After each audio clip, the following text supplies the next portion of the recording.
The other day, I had a bad cold and had to leave work early. I thought I'd get better after a night's sleep, but when I woke up the next day, I couldn't move. I could barely drink the bottle of water next to my pillow and couldn't even crawl. Even when my phone rang in my bag, I couldn't reach it. Eventually, my vision went white, and just as I thought, "This is bad," I lost consciousness.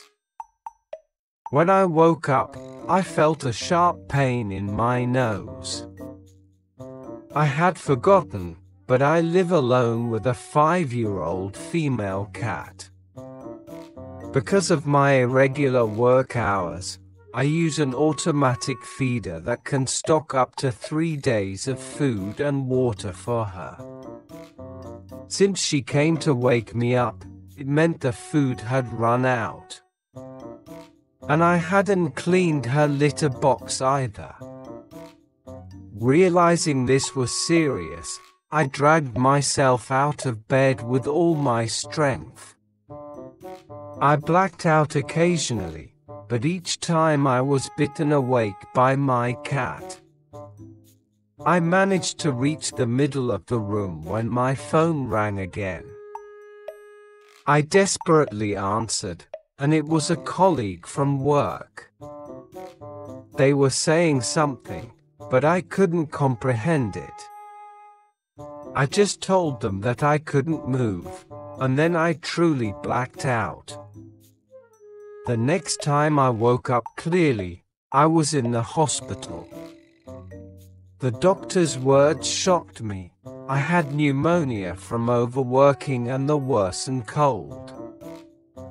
On top of that, what I thought was the day after I left work early turned out to be 3 days later.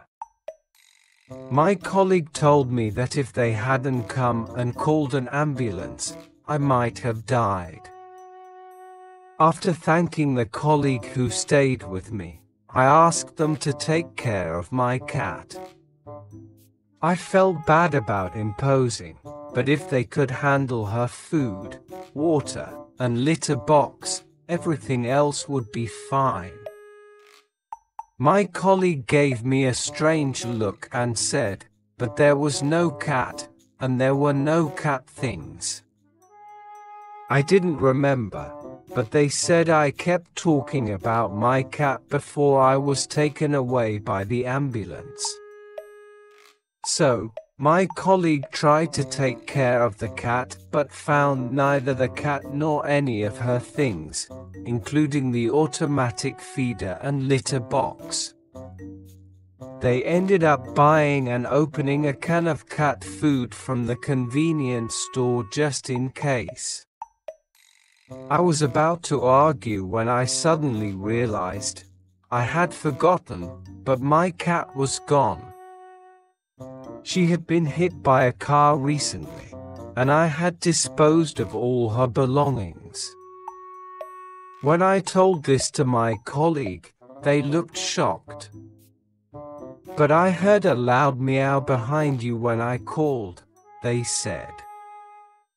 I was discharged from the hospital this morning, and I've decided to visit her grave during the upcoming holidays.